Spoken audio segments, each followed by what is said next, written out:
E aí, pessoal, tudo bem? Vamos para mais um vídeo hoje. E hoje é um pedido do Vitor sobre como que eu faço para pegar, saber se o valor tá ok do fundo imobiliário, se está na média ou se está alto, se está bom para comprar. Lembrando que não é uma recomendação, eu vou mostrar do jeito que eu faço, eu uso algumas ferramentas. Então vamos para a gravação de tela aqui para vocês darem uma olhada.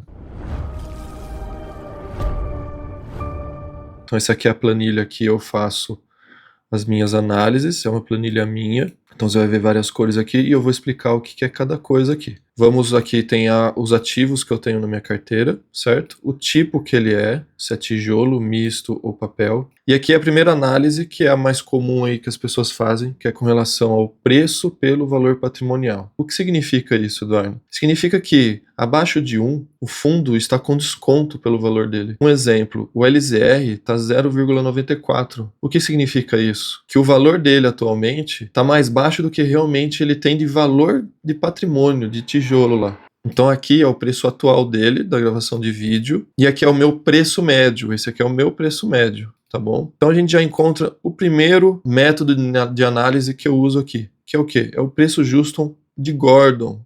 Então vamos dar uma olhada no que é esse preço justo do Gordon. Então o modelo de Gordon é esse aqui que vocês estão vendo na tela. O que ele faz? Ele pega o dividendo anual que ele paga, e ele traz assumindo que os dividendos vão crescer a uma taxa constante. Então vamos para a fórmula matemática aqui. Então o preço é igual aos dividendos anuais dividido pela taxa K menos G.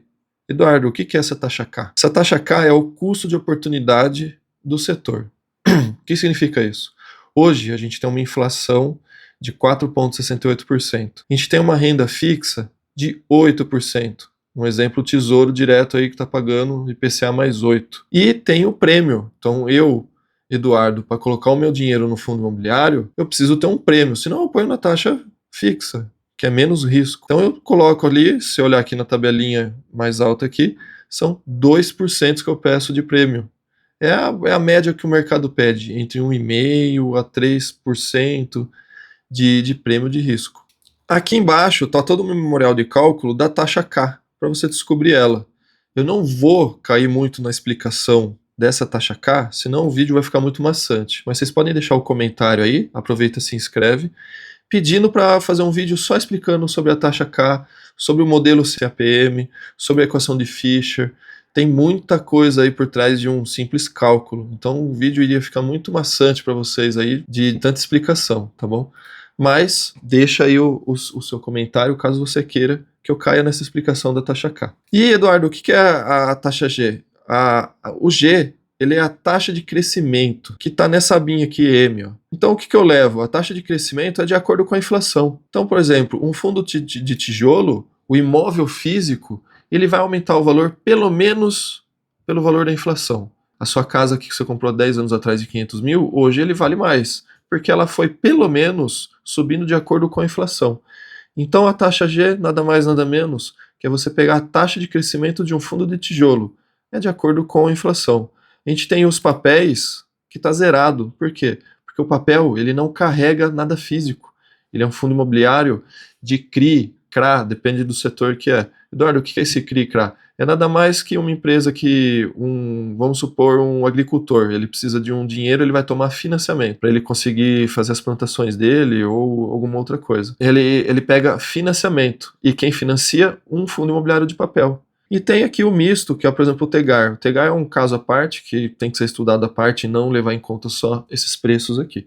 Tá bom? Então, com o valor da taxa K, que vocês podem olhar aqui, tem para tijolo e para papel, e com o G, que a gente já descobriu o que é, a gente consegue fazer o preço justo de Gordon, utilizando esta fórmula aqui. Então, se vocês derem uma olhada, o preço justo de Gordon está me colocando aqui R$10,08 no valor do LZR. Hoje, ele está, vamos arredondar aqui, R$10. Então, ele está na média. Eduardo, o que é esse preço justo de Gordon relatório? Isso aí é uma coisa que eu faço para deixar mais ajustável possível, porque é o seguinte, os dividendos que eu puxo para o preço justo de Gordon são os meus dividendos que eu recebo. Então, e eu faço uma mediana. Então, se o fundo imobiliário ele está acostumado a pagar 0,8, 0,8, 0,8, 0,8 e chega um mês ele paga R$1, esse R$1 sai, porque eu pego a mediana. Então, eu tiro os dividendos baixos, os dividendos altos e pego uma mediana, porque eu não posso fazer uma média média, sendo que um mês só de ter um pico de dividendos porque venderam um imóvel e aí o lucro eles pagaram em dividendos. Então eu tenho que pegar em consideração apenas os aluguéis.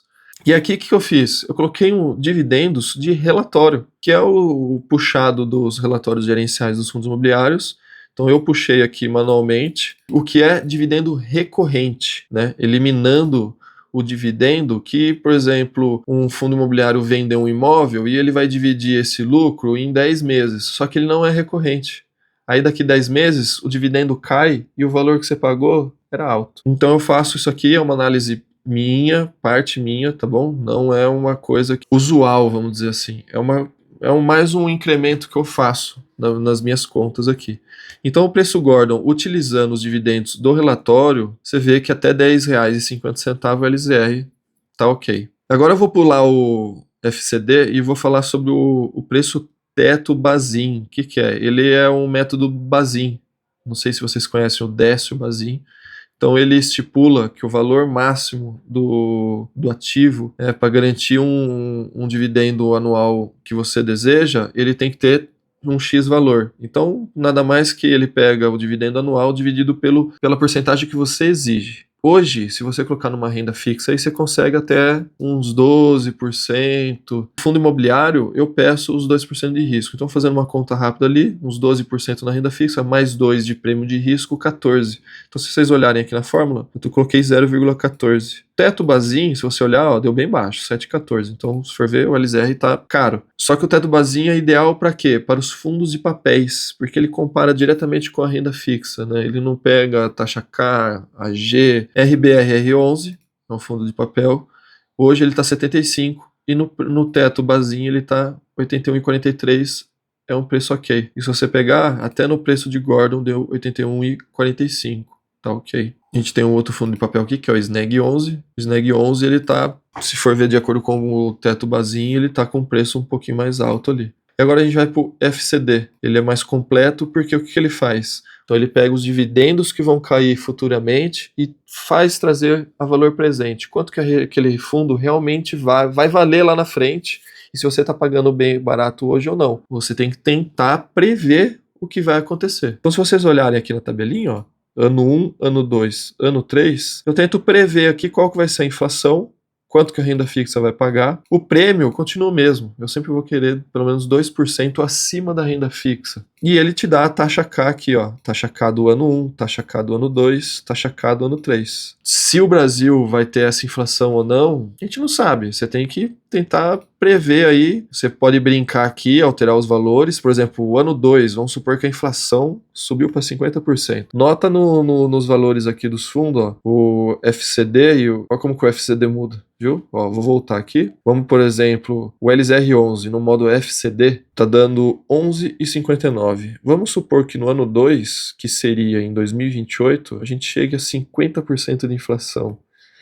Então, para compensar lá na frente, você teria que pagar no máximo 8,31 hoje. Você vê como que muda isso? Vamos voltar a 4%. Então aqui eu fiz a minha previsão do que vai acontecer. Aí vai depender muito dos governos, se o governo vai continuar o mesmo, se vai mudar. Então aqui está a explicação dele. Ele projeta o fluxo de dividendos de forma explícita para os próximos anos. E depois, a partir do terceiro ano, ele considera que vai pagar a mesma quantia, né? Então, nessa metodologia aqui do FCD, eu também uso do relatório. Então, eu uso a mediana dos meus dividendos e a média dos dividendos recorrentes que está no relatório. Então, se você pegar pelo preço FCD aqui, você vai ver que o LZR 11,59 tá baixo, se você for comparar. Como ele tenta prever o futuro, quando eu particularmente vou, tá na época de eu fazer os aportes, eu mexo aqui, eu tento prever, por exemplo, eu tento mexer aqui no futuro. Se o governo X continuar, provavelmente a inflação pode subir, a renda fixa também vai subir, e aí eu vou mexendo e tentando fazer pior cenário, o melhor cenário, ou o cenário na média, e aí eu tento calcular. Tá? Então, por exemplo, vamos pegar um fundo aqui que eu comprei recentemente, que foi o XPLG11. XPLG11, ele é de tijolo. O P sobre VP tá baixo, então ele tá descontado. Considerem esse 0,87 como se fosse 13% de desconto. Hoje, então, ele tá 91,43. Meu preço médio tá R$100. Preço justo de Gordon, através do Gordon, é 103,30. O preço justo pelo FCD é 118,77 e o Bazin você tem. Como eu falei, Bazin o ideal é você sempre analisar, pegar ele e analisar o papel, que tem o dividendo mais alto ali. Ele não tem o carrego do tijolo, né? Ele não considera que o tijolo vai subir com a inflação também, né? Você, além de você ganhar o dividendo, você ganha pelo valor da cota. O Bazin não considera isso, ele só considera o dividendo. Então, por isso que, por exemplo, num fundo de papel, eu não vou considerar tanto o FCD e vou considerar mais o Bazin, né? No caso, é a minha análise. Se vocês olharem aqui o KNRI, ó, ele tá 155, tá, o meu preço médio é esse mesmo. O P sobre VP dele tá 0,95, seria, 5% de desconto. Porém, no preço de Gordon, ele teria que ser 125. O FCD tenta chegar lá, 144, pelo relatório, que ele tem dividendos mais altos, ó, recorrente, 159,33, tá na média, tá? Mas tem que ser mais estudado a questão do KNRI, se ele está com uma vacância alta. Às vezes o valor é discrepante aqui porque está tendo alguma vacância, alguma coisa nesse sentido. Não considerem o XPIN 11, XPIN 11 vai deixar de existir, tá bom? Inclusive, acredito que quando esse vídeo sair aqui, XPIN 11 já tenha deixado de existir, tá bom? Então o vídeo é esse, né, para quem gostaria de saber como que eu faço a minha análise.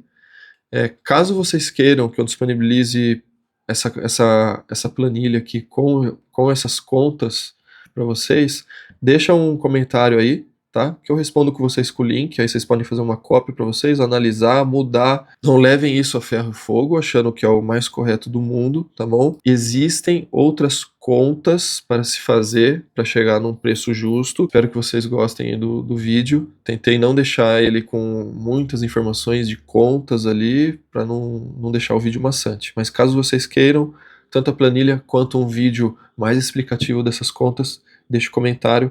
Não esquece de se inscrever para ajudar o canal a crescer. Obrigado e até o próximo vídeo.